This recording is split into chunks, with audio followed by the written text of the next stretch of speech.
We're back. Okay. Are we back on? Should be. All right. All right. All right, we're live. Yep. And welcome to the Families of Change podcast. This is episode number 3. Mm-hmm. Yes, it's episode number 3. And today we're going to be talking about unity. And so we're going to go ahead and just introduce the family again. Hi, I'm Peyton Houston, and I'm 9, going to be 10 tonight. I'm 7, and I already had my birthday this year. What's your name? And my name is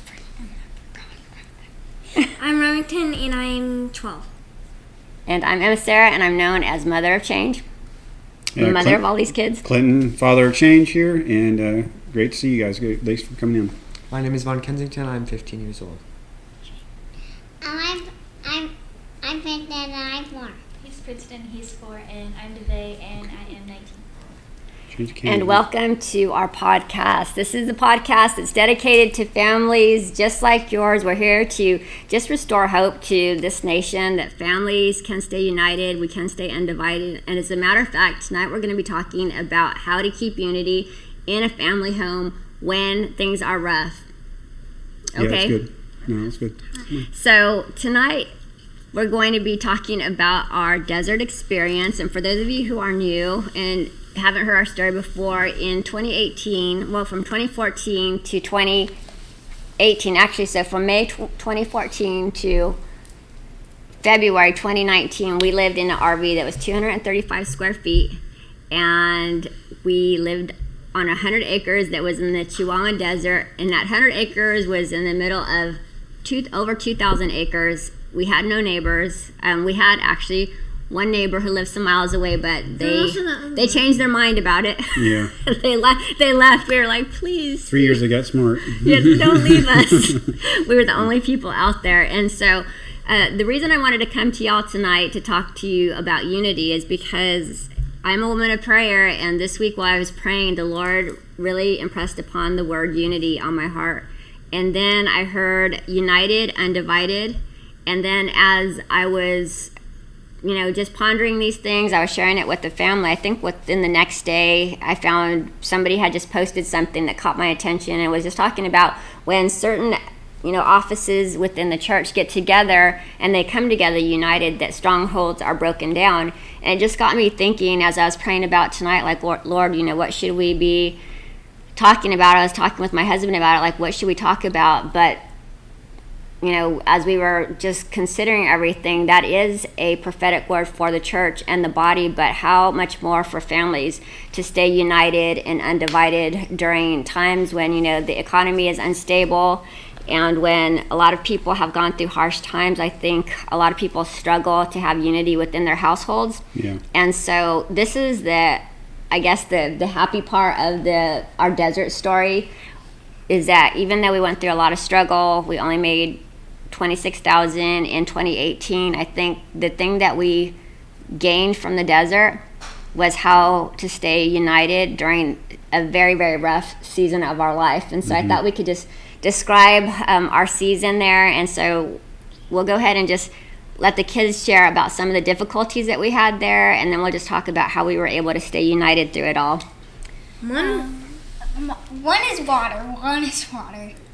That was a struggle, the water. Yeah, tell me about it. Yeah, we basically had no water.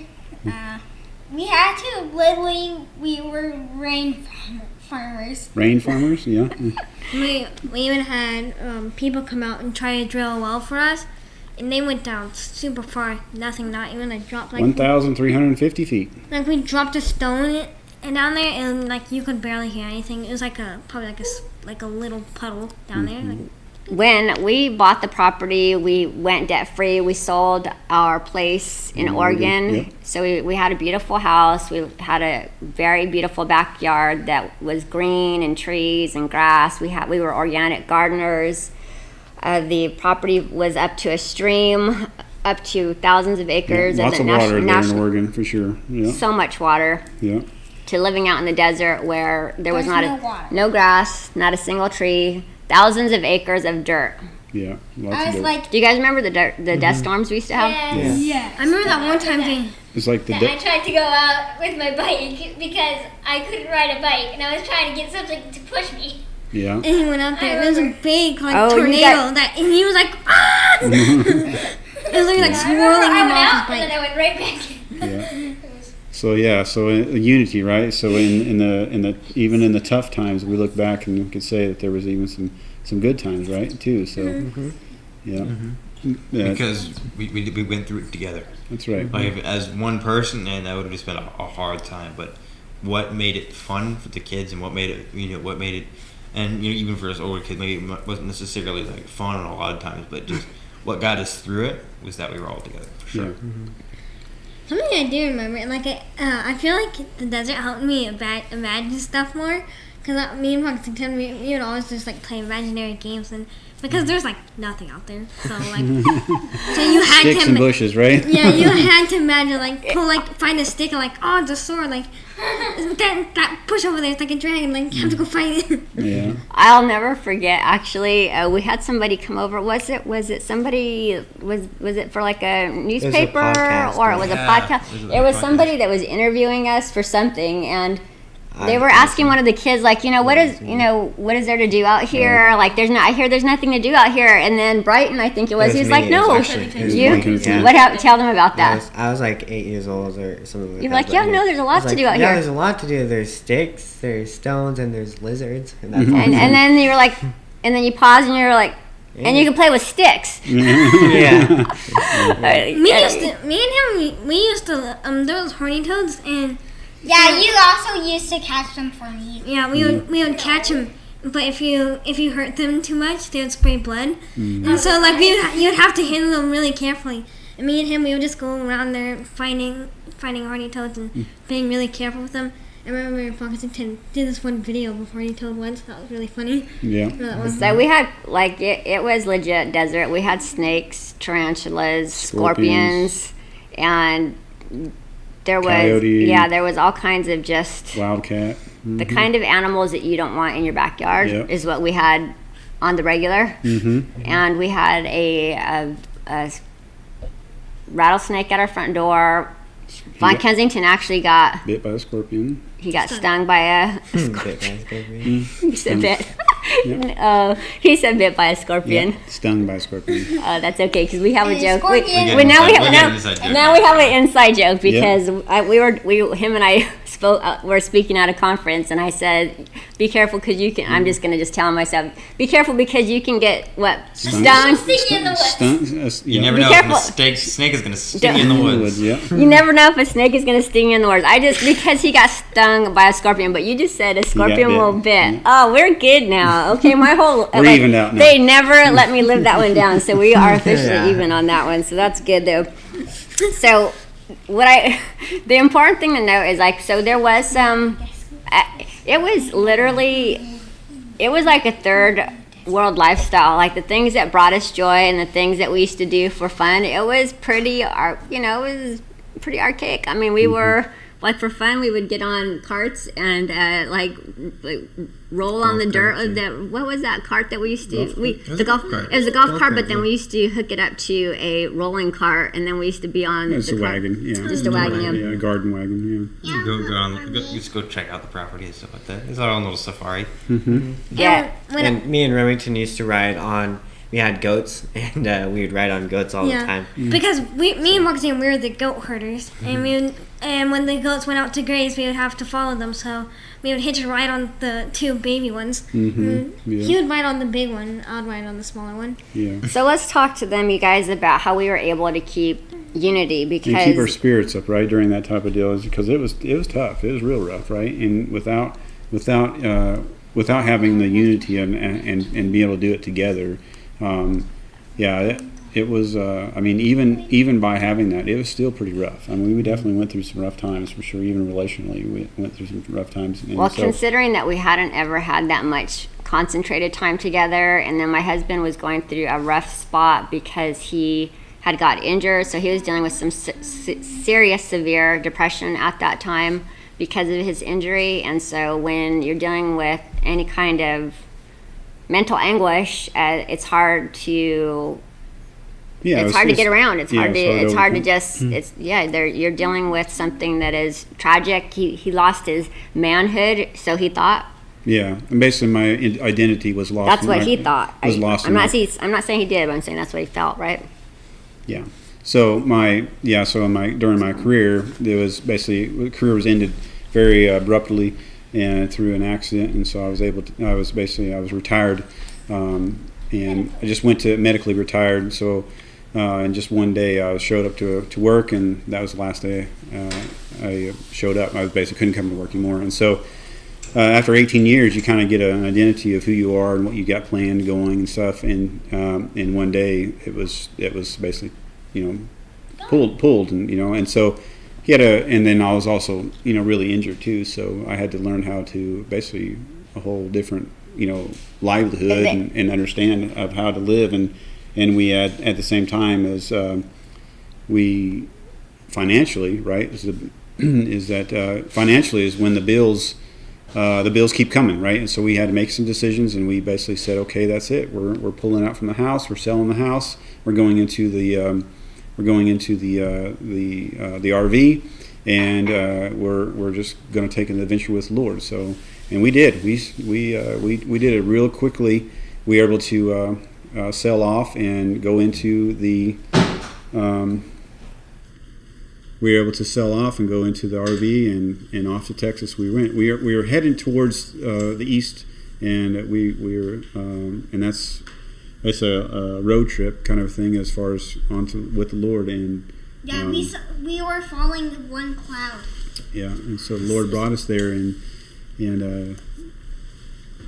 so anyway, I was just saying is that so our life changed real quickly and real rapidly. So the topic is though keeping unity, how we were able to keep unity. So this is the main. I mean, if you guys take anything out of this podcast today, is that we're not a family who has had everything handed to us. We haven't, he has his own childhood story. My parents were teens when they had me. My mom was very young teen when she had me, and so my family literally had to make a choice. My mom and dad had to make a choice to do things differently for us, and so we're chain breakers, and so we didn't have this specific upbringing that where we had a silver spoon in our mouth. My mom and dad worked really hard for things that they had, and they taught my brother and I how to work hard. And so when him and I got married, we just made the decision that divorce would never be an option. Yep. For those of you who don't know my story, I didn't want to have any kids when I got married. I thought the world was too evil of a place. Mm-hmm. And so, we ended up getting married. You'll have to watch our first podcast to find out our story, but we ended up having all these kids, and now here we are in the RV in the middle of nowhere, living a very rough lifestyle. We didn't know what to expect. We were told by the Lord, my husband heard from the Lord to get out of debt, so we got out of debt. We moved into our RV, mm-hmm. and we ended up on 100 acres in the middle of the Chihuahuan Desert, and no running water at times, no electricity sometimes. My husband was going back and forth with depression, and it was a rough go. It was a really rough go, but at the same time, there were positive things that kept us together. And so we had to learn to overcome challenges. And that's what we want to focus on with the podcast tonight, is how we were able to stay united, even though we had to deal with emotional, issues. We had to deal with marital issues. We had to deal with financial issues. So that what I want to say is that whatever you're dealing with at home, whatever hardship you're dealing with at home, whatever has been thrown your way, we can say that we actually really have a heart for those who are hurting. We have a heart for those who are having challenges in marriage. And I want to just tell you that we can sympathize with you, because we know and we understand the hardship. And so we've made it through. Our marriage is not perfect. We still get into arguments. We still have spiritual attacks all the time. I mean, the enemy's he's real, and he's still out there, and we understand that. And so we would just we just want to encourage you to understand the fact that not only are we're not sitting here saying that we're perfect by any means, but we also can say is that we've been through a lot, but we've also been through a lot as a family. And so we as a family, we've stayed tied together and held together. And I think that's it's kind of unique for us. Okay, is that, and the biggest thing, the reason why I can say that for sure, is that the thing that strung us together is that that we consistently had Christ as our stronghold, and that He was the glue that stuck us together, and the fact that we loved one another. We truly do love one another. And so is that when we love each other enough to be able to say and to correct one another, and to be able to be held one another accountable, and so that's the binding thing of it, so that when we were going through hard times, is that we can only support one another, but also the fact that we have Christ as our stronghold, because we generally, we were seriously at some points we were down to nothing. Literally like down to nothing. And so we have a saying is that when we're down to nothing, God's up to something. Okay, and so we were. I just one story is that Niall and I we had enough fuel. We didn't have any food. And I didn't have any money, except all I had was just enough fuel to go to town and to find work. And we just said, okay, it's a one-way trip, and we're not coming back until we have made some money and made enough gas and brought someone some food. And so, and without giving like the full story, the reason it was like that was because we were obedient. The Lord said to get out of debt. We sold our house. We paid off our debt, like the Lord said. We moved into our vehicle, and then we had cash, and that cash we used to buy our property, which Holy Spirit already, gave me a word of where we would be going. He said it would be like a land like Meribah, which didn't sound like Canaan. It sounded like he said it would be like Meribah, that we'd have to have water from a rock, and that it would be dry and desolate. That's what the Lord told me in prayer before we ever even got into Texas. And I told the family that. I said, this is what the Lord said we're going to, and when we get there, we'll know. And so when we got to our property that was 100 acres in the middle of thousands of acres, there's nothing in my human person that should have, desired to live there. But, I left that decision. Obviously my husband made that decision. I knew in my spirit that it was the right place, but I really was just waiting to see what my husband said. So we spent the night on the property. I didn't say a word. Holy Spirit was already telling me this was the place, and I was just waiting for the Lord to speak to my husband, and He did. And we spent the night. I'll never forget, we woke up in the RV, and the sun came up, and it was just, even though it was dry and desolate, the land had just been overgrazed, so it was very, very, very dry and arid. It wasn't nice looking, but for me, it was like I had God goggles, and it was the most beautiful thing I'd ever seen. And I didn't say anything to my husband. I went out, took some pictures, and when I came back, my husband, the Lord started speaking to him, and He said that He thought it was it. Yeah, I walked the property, and I basically set a pillar on each corner, and I said, if this is what you want me to have, Lord, I said, everything within these four bounds, these four corner posts, I'll give to you, and it was all to glorify you. And so I did that. The Lord gave us the okay, and gave me the okay, the peace to do it. And even though those times and those years were rough, and they were tough, is that I wouldn't trade them for anything, because I know how true and real God is, and because He literally gave us that. He really gave us that manna, that daily provision, and He really proved Himself to be real, to me and to us. Is that we could lean on Him and lean on Him hard. So Dave, what was the thing that you liked the best, and what was the thing that you liked the least? Because there was plenty that she didn't like. And do you have anything that was a good memory though? It was a challenge. I think Dave, out of all of us, thought it was the most challenging. Maybe. What do you think, Dave?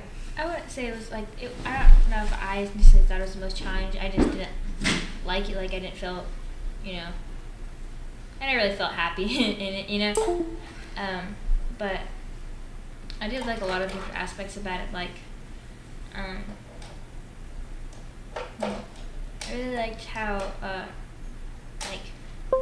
I liked gardening. That was something I always liked doing. It was always something that like brought me happiness, and like making soap and like being outside and being able to craft and like being alone out there, like finding my own thing and just like watching the little bugs or things. That was like always my thing. Like go find a spot off some random place, planting, or like making soap out in the back shed there, or you know, or going out and painting. Like that was always like my thing. Like having that solitude kind of in the middle of the desert was like kind of really cool. Like there was no cars, there was nothing to distract you. You look up at like night and the stars were so pretty. I love that. Every night we would see the Big Dipper. There wasn't a lot of, you know, busyness or like noise. You could really just like hear yourself think. Yeah, it was really great actually. I like that part about it. Like that's something I still like. I miss that for real. Oh, that's true. Yeah, for And sure. like also not having a real job, like a like a go-in job. Like I was still doing like online jobs and had a bunch of like online employees and all that stuff, and all that stuff. But I could still like, and then no job. They're like, what are they gonna do? You know, Right. yell at me through the computer? No, you know. Well, she was an entrepreneur, so you really kind of were your own boss, so. Yeah, but like if like upset, you know, like you know all that stuff. Like basically, I did work with people. Later. Yeah, later. Okay. Yeah, See. and like, you know, so I really like the quietness about it, and how you could kind of lock yourself away from the entire world, and no one would literally like know your existence. You could just be there, and you'd be like literally looking ahead, and there's not a single person for like 50,000 Yes, acres. we were in the middle of nowhere. It's funny too because like we would never have to get lost. Like this one time I ran as far as I could. I was just like, nah, let me see if I can see the RV. Yep, can still see it. It was really flat. Yeah. Yeah, It it's was super very flat. flat. We had 100 acres, and there wasn't any hills on it. There was no trees on it. There was. If you look at pictures, it looks like there was grass, but when you got to the land in person, it was very sparse, and it wasn't the kind of grass that you could mow. It was like it's desert grass. Kind of grass that pokes you. Yes. And we also had fake grass just to like remember like real grass. Oh yeah. We did. We prayed, and we should share that quick story. Is that it was when we first lived there. It was a little bit torturous in the beginning because we always had generators going all the time, and it was always going. And then we didn't have any running water, and the kids used to get filthy, and we didn't have running water. And so I literally asked the Lord. Remember, we were driving, I think, from El Paso, and I had actually went to I remember the story now. We drove to El Paso, and my goal was to go get a roll of grass so that the kids would have one square to play on. Yeah, like astroturf. Yeah. And we drove to El Paso, and it's a 4-hour drive, by the way, to go to Costco. It was 4 hours to shopping. And so we drove there, and I'll never forget, I just couldn't justify spending the money on that spot. We were just so broke, I couldn't justify. Astroturf was very expensive. It was expensive, and so I remember we got into the car, and I told the kids, they were excited, like, where's the astroturf? And I'm like, sorry, I just couldn't justify it. So what I told them, though, is that we can pray, though. And I remember just praying and asking the Lord to give us astroturf. And I don't know, I don't even think it was 7 days that the guys were out. And just we were doing construction, and you know that's the thing is that the Lord. Another thing that's just looking back is how real the Lord would provide is that we would pray for it, and we wouldn't let anyone know.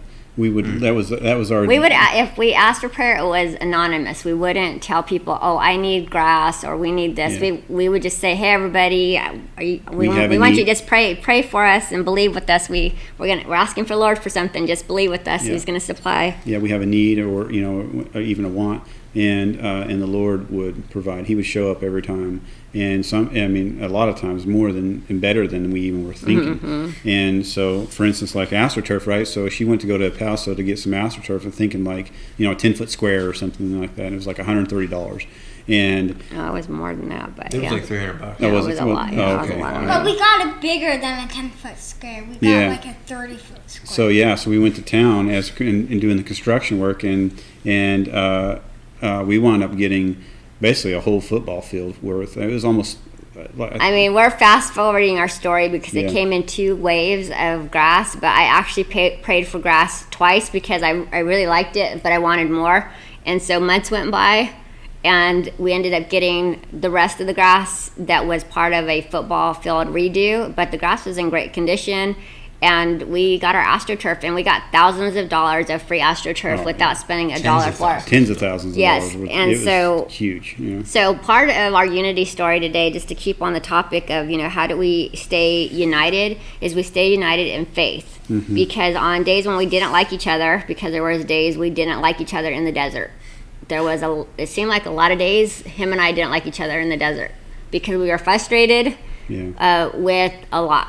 Yeah. And like I said, claustrophobia too and stuff everywhere. Claustrophobia, being dirty. There was 117 no shade cover, not a tree.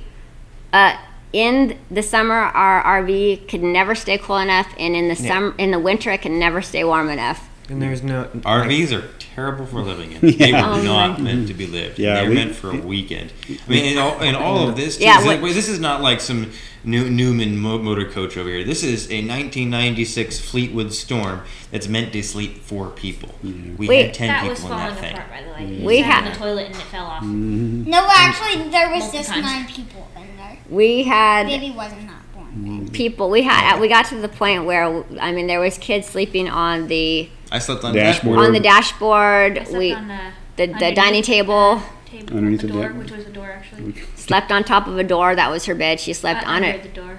Oh, you slept under the door. There was a kid who slept. We took a door off its we hinges made and a put it door on top off of the kitchen We table. made a door into a bed, into I a tabletop. slept underneath the kitchen table. It was a tabletop that we turned into a bed. So a very thin little mat, and it was. And then all the rest of the kids went on this couch so I could fold down. We all just stuck in there. It was like each kid had to sleep in rows, Yeah. and we couldn't move at all. And it was funny too because we were there when some of us were getting older, so for example, I actually in the beginning I was sleeping on the couch with everybody, but as I got older, as I got bigger, and then all of us were getting bigger and we couldn't actually fit on it. Yeah. So then we had to I make was more just the only space, and we were one. all sleeping on chairs. So then we prayed for another RV. Yeah, and then I got another one, actually. We prayed, That was yes, another- and the Lord provided a camper for the kids Yeah. to, so they were able to stay in there. But That thing was also fun. just going back, I saw Joe had a comment on here, but it disappeared because it's going in real time. But he just mentioned for Daddy that it's one thing to get retired, but it's one thing to have, to be pushed into retirement. It's one Yeah. thing to serve your time and be retired and know it's coming, as opposed to being, he was only 38 when he got retired, so he wasn't ready. And Just peeking out at the top of the career, really just about ready to start cruising into the home stretch of getting, got the top seniority, could pick my days off, pick my time, my shift, and all that kind of deal, and then that was it. And Lord then said no more. And then not only that, though, he went from being a correctional officer to a lieutenant to a sergeant to being featured on National Geographic. He cracked gang code, so he was really at the top of his game when he got injured. SWAT commander, all that kind of deal, and literally just Lord says that's enough, and so. I'm looking back at it, and that I'm grateful. I'm grateful for the fact that he pulled me out of it, because we're in a better spot than we were, and I can honestly say There's it's like finally greenery. It's my first time. I actually lived most of my life in Texas. that's right. You've lived your whole entire life, technically. Yeah, Up until this you did. up until this, that's right. And so again, is that the Lord kept us together, and even through some pretty rough times. And the fact is that because of Him is that we always lean on Him really hard. And when it got really hard, and a couple times it got hard, even in our relationship, is that I just cried out to the Lord and said, you got to fix this, Lord. And I said, because this is above and beyond me, and that that's really what it came down to. Actually, someone told me, and I think it was from an old pilgrim. But basically that he would, at the end of the day, he would basically give the day's troubles to the Lord. And he says, okay, Lord, it's back, I'm giving the day to you, and it's tomorrow's got enough worries for itself. And so I said that, basically like, that's it for me. I'm sorry, that's the end. So then he would Give his cares to God, basically. gave his cares to the Lord, and I actually I used that because there was days that it just was too much, really. And I said, okay, and I just hang my hat and said, okay, we'll start off new and fresh tomorrow, Lord, yeah, that's the only way we were able to do it, and through my military training and some of the SWAT training is that continue on is just one step forward, is that keep on going, is that even though physically I was hurt and mentally I was hurt, is that by persevering through it and keeping keeping that 1 foot ahead of and keep going, pushing on and day by day kind of a thing, that was a really big thing for us to be able to do, and leaning on the Lord. And so, we're going to be wrapping it up here, but just to look at how we stayed united through a very difficult time when I think a lot of people would have crumbled. We were able to stick together through it, but it was because we chose to keep our faith in God first, and Yahweh. We kept our faith in Yahweh, and it could have been. And we have so many documented miracles that happened during that time, and it really reminds me of the Israel and the desert experience. They you think about having water from a rock, and that sounds miraculous. That sounds like, wow, that's really cool. But when you're in the desert and you're thirsty, it is miraculous, but at the same time, you realize that the reason the water has to come from a rock is because you don't have any. And people don't look at that side of the story a lot of times. They don't look at the fact that the people they had a want, they were parched, they were thirsty. And so, while we, on the other side of the Bible story, are focused on, wow, Yahweh brought water from the rock, the people on the ground who were in the desert, as I'm talking about water, I'm like getting thirsty, is they were actually realizing, I'm just, that's great, but, hours later they're thirsty again, and the water is not flowing anywhere. And so there's always the temptation to think, well, the water came out of the rock this time, but is the water going to come out of the rock next time? Yeah. And that really is the temptation to be. Really, you can worry. I mean, it could be fear, it could be worry, like, is it going to, you came through this time, Lord, and yet, thank you, baby, yet, we have to continue to just decide whether we're going to keep the faith or not. And so, I think that the number one thing we want you to take away from here about is family unity is that, is understand that through it all, that God is a God who is there to provide, and He wants you. And we're going to keep this wrapped up here at this 30 minutes here, so we can always talk more about this topic as we go on the other podcasts. But keeping the faith is number one, and then putting Yahweh above everything in your life, because when you put Yahweh at the top of everything, then you're not wanting to get a divorce because you want to honor the Lord.